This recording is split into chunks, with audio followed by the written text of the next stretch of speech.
It's noon on Monday, the 5th of February. You're tuned in to our midday newscast here on Arirang TV. Thank you, as always, for joining us. I'm Mark Broom.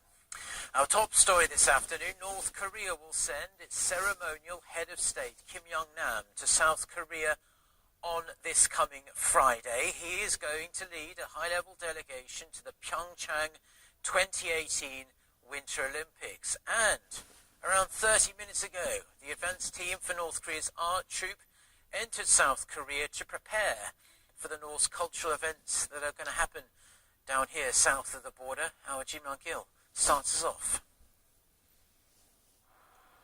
Kim Young-nam, North Korea's ceremonial head of state, will lead a 22-member delegation to South Korea for a 3-day visit beginning this Friday. Kim, who is the head of parliament in North Korea, will attend the Pyeongchang Winter Olympics opening ceremony, which will also be attended by U.S. Vice President Mike Pence. South Korea's Unification Ministry said Kim will lead a delegation of 3 other government officials and 18 support staff. He will be the highest level official to visit the South in 4 years. While in the South, the North delegation will likely attend the United Korean women's ice hockey team's match this Saturday, and even possibly meet with South Korean President Moon Jae-in. The North participation in the Games is widely seen as a diplomatic maneuver by Pyongyang as it faces growing international pressure and sanctions over its nuclear and missile programs. In preparation for the North cultural events, a 23-member advance team arrived in the South using the Western land route on Monday morning. The members are a working group to prepare for the concerts that will be held this Thursday in the Olympic host city of Gangneung and in Seoul this coming Sunday. The group will be bringing musical instruments and other equipment necessary for the performances. On Tuesday, the leader of the Samjeon Orchestra, Hyun Sung-wol, will likely lead the rest of the 140-member art troupe into South Korea by ship, using the eastern coastal route. Jim Young-gil, Arirang News. Now, South Korea's Blue House welcomed the visit of North Korea's high-level delegation. That's going to be led by Kim Young-nam. A spokesperson for the Blue House stressed the trip reflects North Korea's sincere efforts to improve inter-Korean ties and to make the Pyeongchang Winter Olympics a success. Now, the top nuclear envoys of South Korea and the United States will meet in Seoul very soon, where they will negotiate ways to resume talks over the North Korean nuclear issue. The Foreign Ministry says South Korea's top nuclear envoy, Lee Do-hoon, and his U.S. counterpart Joseph Yoon will be meeting for the second time since their first get-together in Washington in mid-January. The two envoys are expected to share their views on North Korea's participation at the Pyeongchang Winter Olympics, developments on dialogue between the two Koreas, and North Korea's upcoming military parade. Eyes are on what the U.S. envoy will say regarding the possibility of an interaction between U.S. Vice President Mike Pence and North Korea's ceremonial head of state Kim Young-nam, who will visit the South for the Olympics.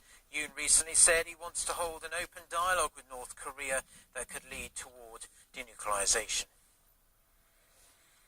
Japanese Prime Minister Shinzo Abe and U.S. Vice President Mike Pence are expected to call on President Moon Jae-in to start the Seoul-Washington joint military drills immediately after the Pyeongchang Winter Olympics wrap up. This is according to a report in the Japanese daily Sankei Shimbun on Sunday. While Pence is set to visit Tokyo for 3 days starting Tuesday, the paper reported that he and Abe will discuss the immediate resumption of the joint drills and stress they will not sit down for talks with North Korea unless the regime changes its ways.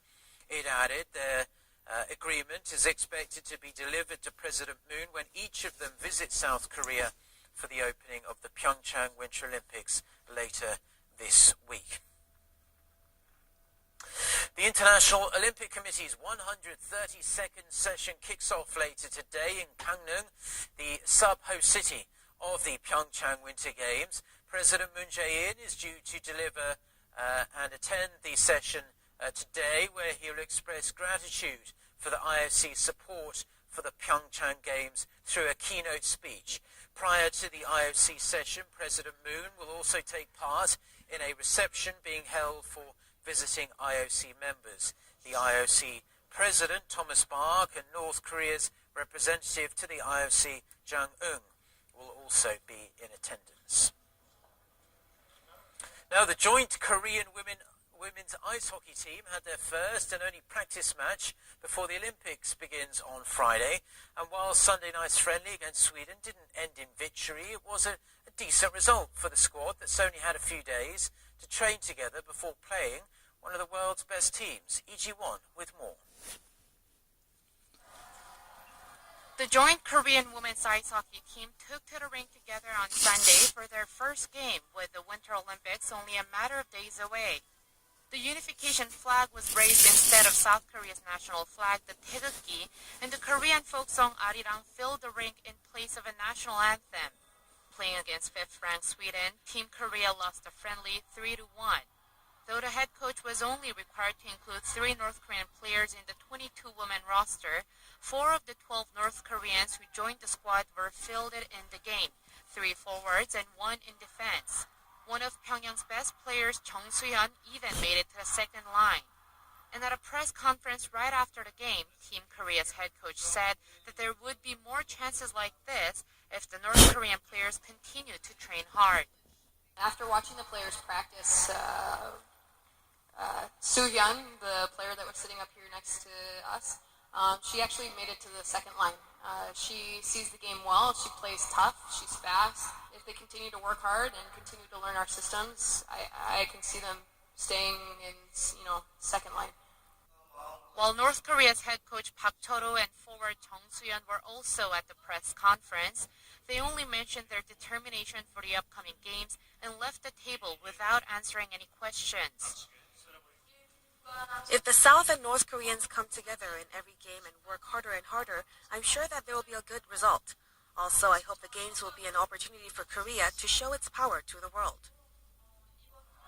With North Korean players showing their determination to learn the systems, the South Korean players and the head coach rated North Korean players' performances on Sunday highly, but there are still struggles ahead. Like our coach said, the language is still the major issue. During our games or our training, we say something, but the North Korean players don't understand, and it's the same for us. But it's something that'll get better with more training together. After the game, the ice hockey team left for the Gangneung Olympic Village, where they will live and train for the Pyeongchang Winter Olympics. Korea's joint ice hockey team have their first game at the Winter Olympics on February 10th against Switzerland. 이지원, 아리랑 뉴스.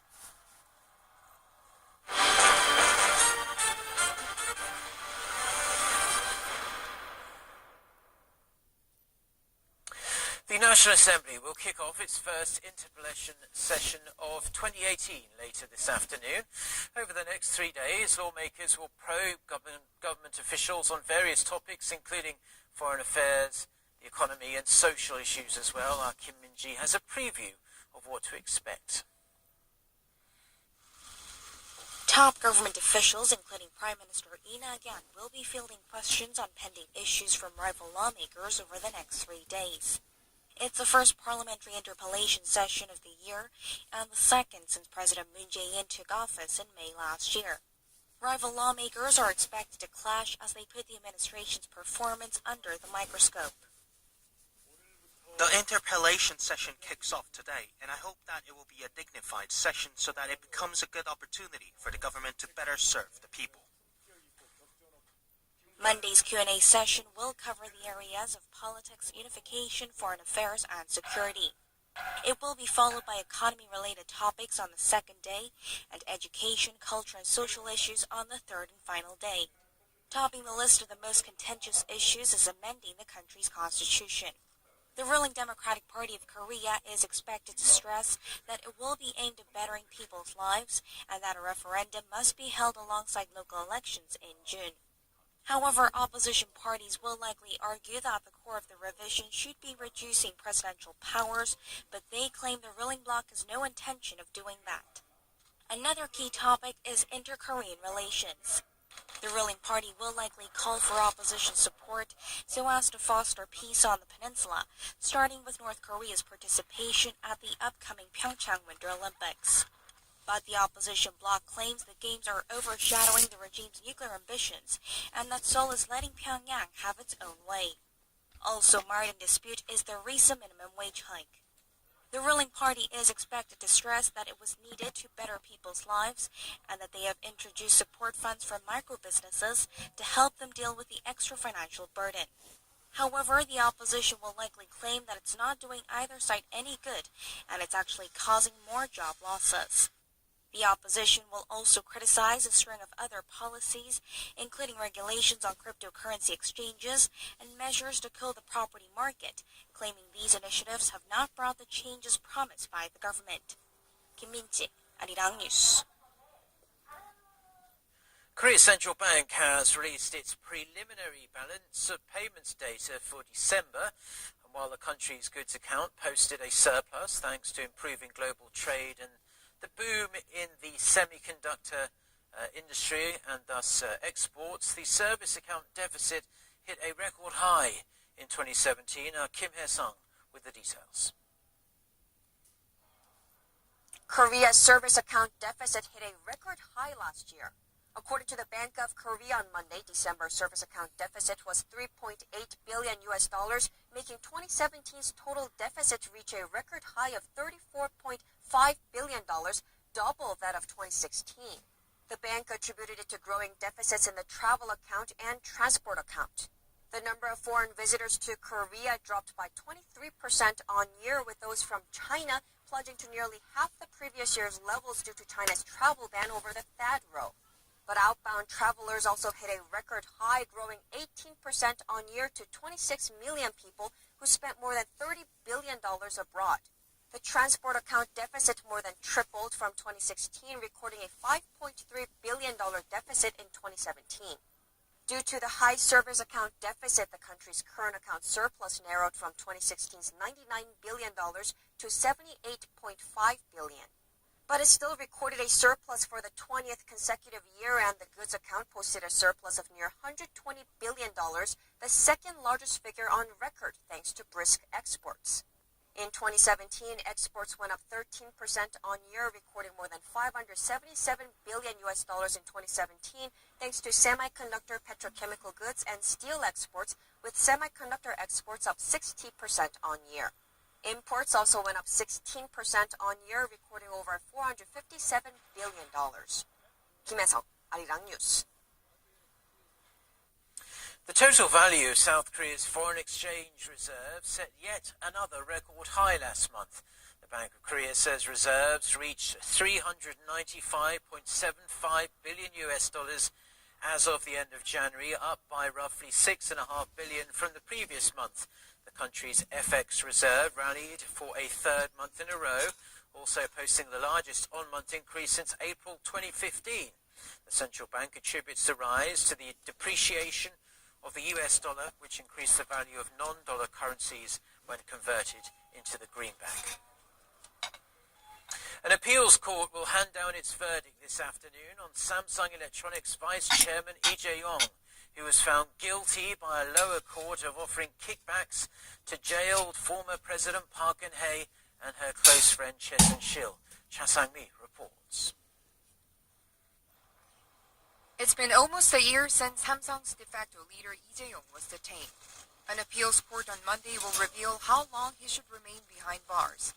The heir apparent of Korea's largest conglomerate was sentenced to 5 years in prison in late August of last year for giving $8.1 million to the former President Park Geun-hye and her longtime confidant Choi Soon-sil.